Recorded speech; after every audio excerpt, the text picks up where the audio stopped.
Memoria Sur, un podcast de Diario Sur para hablar y disfrutar de la historia, con Ana Pérez Brián y Curro Fernández Sibaja. Hola Ana, ¿qué tal? Hola Curro, buenos días. Aprovechamos siempre que llega el 8M. Nos inventamos el primer año del podcast, lo del 8MM. Sí. 8 mujeres 8 mujeres de Málaga, por sí. el 8M. Pues aquí estamos de nuevo. Exactamente. En este caso no son 8 mujeres malagueñas, pero sí que van a ser un par de historias que todavía no hemos compartido en el podcast y que merece la pena que nos Es que son historias muy desconocidas, muy curiosas y que yo creo que merece la pena rescatar porque, a lo mejor cada una de manera individual no daban para un podcast. Pero, bueno, son... yo las veo muy curiosas y además tenemos con nosotros a Fernando Alonso que nos va a ayudar por este paseo por el perfil de esas dos mujeres, ¿verdad? Completamente desconocidas. Bueno, una quizá un poco más, el caso de Anita Carmona, que fue la primera futbolista de Málaga, una típica historia donde lo tiene todo en contra, incluso al principio se tiene que disfrazar o que hacer que parezca que es un hombre para poder competir. Bueno, y después una historia absolutamente a caballo entre la fascinación y el delirio, que es el de la monja torera, ¿no, Fernando? Buenos días, bienvenido. Buenos días. El de la monja torera, que lo encontré yo de casualidad buscando, no sé, de estas muchas veces que uno para preparar los artículos del verano, como lee uno muchas cosas, pues no sé dónde apareció sobre la monja torera y a mí me llamó la atención que la primera la primera mujer torera fue una monja y además de Málaga. Por eso fue por lo que lo espectacular historia. Es que parece de broma, o sea, que eso está hecho a conciencia para que se Bueno, la monja torera es medio leyenda, medio verdad. Puede ser verdad, pero no tenemos documentos históricos que lo prueben. Bueno, es verosímil, hay cosas más extrañas, sí, efectivamente. Es verosímil. Hablamos, si queréis, empezamos por la historia de esta monja torera, ya que nos estamos metiendo en el grano del asunto. Hablamos de María de Gaucín. Efectivamente. ¿Quién era María de Gaucín y cómo llegamos a esta historia, Fernando? Bueno, María de Gaucín es, como sabéis, un pueblo de la Serenidad de Ronda precioso, donde creo que ha llovido estos días lo más grande, bueno, pues que además tiene una plaza de toros que debe ser de las más bonitas de Málaga. Bueno, pues al parecer esta chica se especula con que fue adoptada en el convento y luego pues se puso a torear. Al parecer en Gaucín, como decimos, hay mucha tradición taurina porque allí se celebra todos los años, ahora después de Semana Santa, el famoso toro de cuerda y creo que es la única localidad malagueña que tiene tradición de correr toros como en los Sanfermines, algo así. Y entonces es una localidad que tiene mucha tradición torera y taurina. Y entonces al parecer pues esta chica que se metió a monja franciscana o carmelita, no me acuerdo ya mismo si era franciscana o carmelita, de un convento que había allí, las monjas lo acogieron y hubo un momento porque se dedicó a torear. Creo que es carmelita, ¿no? Porque dice quien profesó en el Carmelo, ¿no? Carmelita, efectivamente, carmelita. Y había un convento carmelita allí, pues la cogió y se dedicó a torear pues por diferentes cosas. Y así estuvo varios años y se hizo famosa. ¿De qué época estábamos hablando, Fernando? Estamos hablando, es verdad, de finales del siglo XVIII. Estamos hablando de hace 200 y pico de años, ¿no? De finales del siglo XVIII. Yo he estado consultando, bueno, en el libro de Cosío, José María de Cosío, que es la enciclopedia taurina más importante que hay en España, dice este Cosío que esta es una historia legendaria. Esta historia, al parecer, la cuenta una viajera francesa de finales del XIX, o sea, 100 años después de esto.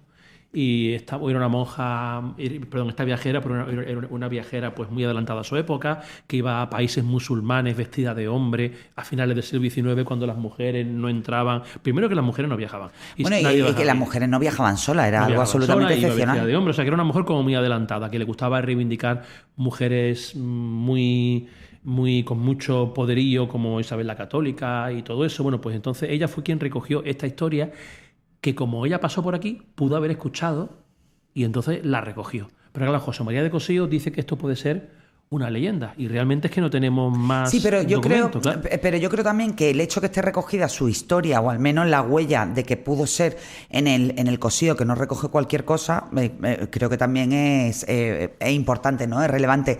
Y sobre los testimonios que dejan los viajeros que pasaron por aquí, que se dedicaron a viajar y que después, dejan escritos con más o menos calidad, pero en general yo creo que dan bastante buenas pistas sobre los territorios que visitan. Entonces probablemente, salvo por el hecho de que fuera 100 años después de que viviera esta monja, pues probablemente eso le llegaría a esa tradición oral de Gaucín, de que alguien del pueblo, bueno, pues tuvo un paso por la vida relevante hasta el punto de convertirse en torero, ¿no? Yo estoy convencido que así. Esa tradición oral luego se pierde y esa monja, por lo que sea, pasaría por Ronda, que está al lado de Gaucín, y posiblemente escuchara esta historia. Hay un historiador de Ronda, que gracias al que hemos conocido todo esto, que se llama Francis Prieto, que está investigando, intentando, claro, porque esto habrían que intentar encontrar algún tipo de documentación.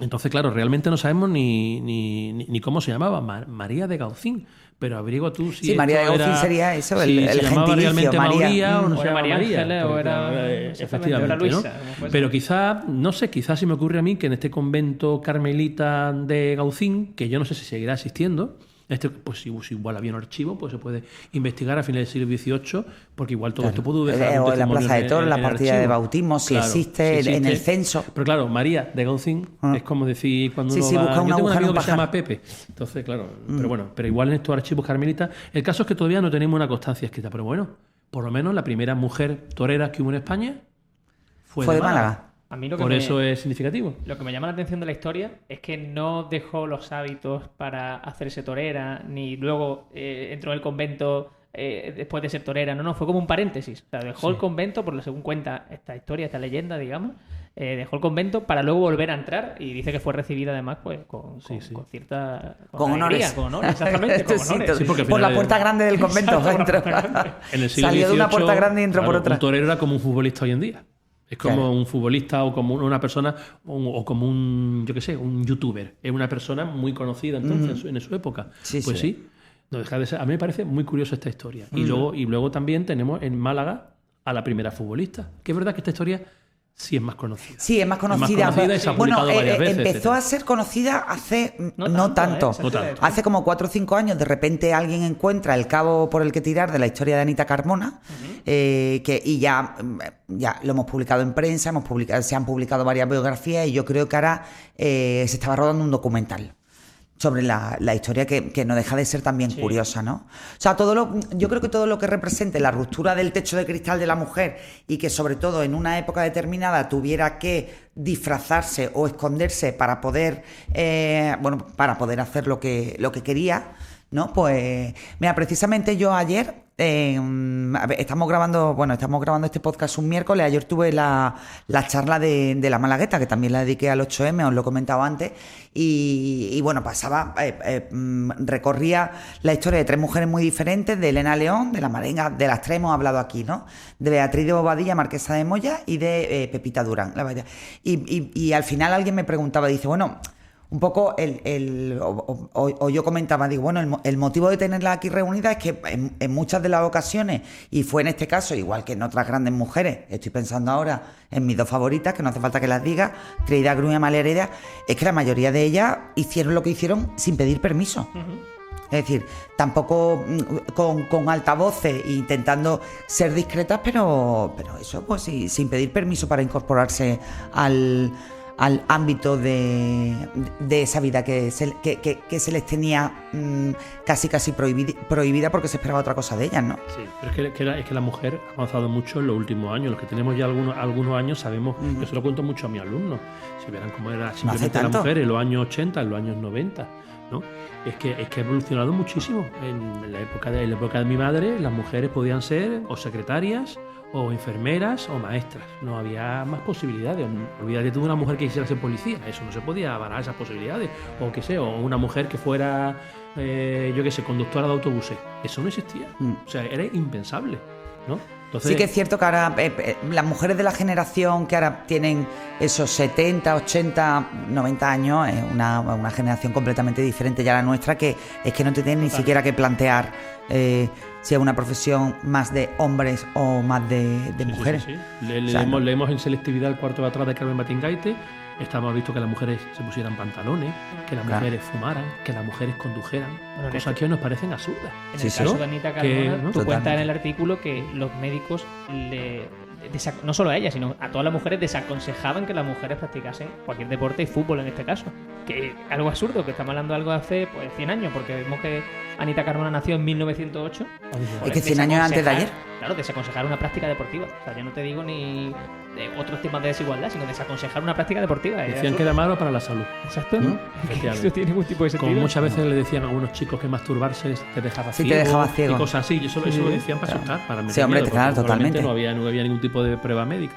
Pues hay un periodista de Vélez que se llama Jesús Hurtado, al que le debemos esta historia, que ha sido el que le ha rescatado, ¿no? Pero vamos a empezar por el principio, por la historia de Anita Carmona, que si no nos vamos por la banda, y nunca mejor dicho. Eso, vamos a contar que Anita Carmona nació en 1908 en el barrio de Capuchino, que empezó su carrera futbolística bastante pronto, o al menos el interés por el fútbol bastante pronto, y que acabó yéndose a Vélez Málaga. De ahí viene que este periodista de Vélez fuese el que destacase esta historia, porque creo que era en Segalerba, si no me equivoco, ¿verdad? En Segalerba pues, le prohibieron la práctica y tuvo que empezar a disfrazarse de hombre para poder jugar algunos partidos. Pero lo dicho, vamos paso por paso. Nació en Capuchino en 1908, Anita Carmona, más conocida como Nita. Nita de Anita, de Ana. El padre era estibador del puerto, y a ella pues como ahora tenemos una selección de fútbol femenina maravillosa, pues a esta chica le gustaba jugar al fútbol. Y entonces empezaría jugando con los chicos de su barrio. En Segalerba había un campo de fútbol donde está el cuartel de Capuchino, que es de los campos de fútbol más antiguos que hay en Málaga. Y ella empezaría a jugar allí aficionada. Empezó a jugar aficionada. Había un sacerdote de los salesianos que se llamaba el padre Francisco Míguez, que era amante del fútbol. Estamos hablando de que en 1920 y tanto el fútbol era un deporte en mantillas. Que en Málaga todavía no tenía Rosaleda. Exacto. Y que en Málaga jugaba el Carmen, y que los futbolistas de primera división eran aficionados, que ellos tenían otros trabajos y jugaban al fútbol como una afición. Entonces imagínate los que jugaban en un campo de un barrio.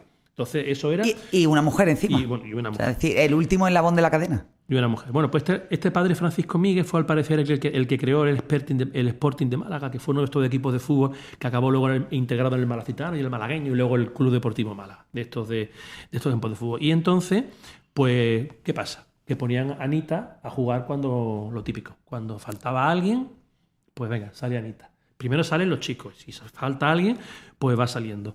El caso, bueno, y lo tenían pues de ayudante, se dedicaba a lavar las equipaciones, o sea que la ponían a este tipo de actividades.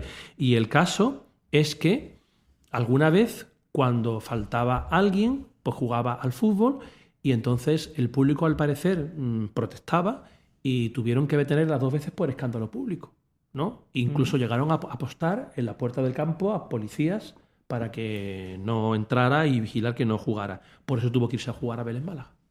A Vélez Málaga, que no es que fuese allí como mujer tampoco, quiero decir que no es que fuese como Anita tampoco, sino que también se vestía o se preparaba como hombre, si no me equivoco. Claro, entonces tenía que, por lo visto, se ponía una faja, se vendaba el pecho en los pechos para que se peinaba como un hombre, y se ponía una faja para disimular y que no se notara que era mujer. En Vélez Málaga lo que le pasaba es que la gente ya no lo conocía porque no era del barrio. Solía jugar siempre en los partidos que hacía fuera de lo que era el equipo suyo de Vélez Málaga, y allí sí pudo, al parecer, jugar con mayor regularidad. Esto lo descubrió este periodista porque en las alineaciones, cuando venía el nombre de Anita, no se ponía el nombre de Anita, se ponía una cruz, porque no se podía poner. Entonces ella era conocida como Veleta porque era como una veleta, entraba como un hombre, entraba como una mujer y luego era un hombre. Y dice que entraba en los vestuarios disfrazada de limpiadora. O sea, para que la dejaran pasar, entraba vestida de limpiadora, pero luego ya se vestía de futbolista. Entonces, estamos hablando de cosas que hoy nos parecen auténticamente surrealistas, ¿no? Surrealista, totalmente. Esta historia yo la descubrí porque en el libro de texto de primero de la ESO de Anaya venía esta historia como una lectura, estas lecturas que vienen al principio del tema. Y esto es la editorial Anaya, un libro de texto a nivel nacional, que no es una adaptación, venía esta historia, y yo enseguida llamé a mi hermano. Y tú enseguida ahí dices, esto para nosotros. De Vélez Málaga y esto, yo llamé a mi hermano, que es periodista deportivo de esta casa, y mi hermano me dijo, oye, esto ya es muy conocido, y efectivamente yo lo he visto por televisión, en la 1 ha salido, o sea que, y a mi alumno no les sorprendía muchísimo que tuviera que ponerse la faja para poder jugar al fútbol, y sobre todo que los médicos dijeran que era malo jugar al fútbol.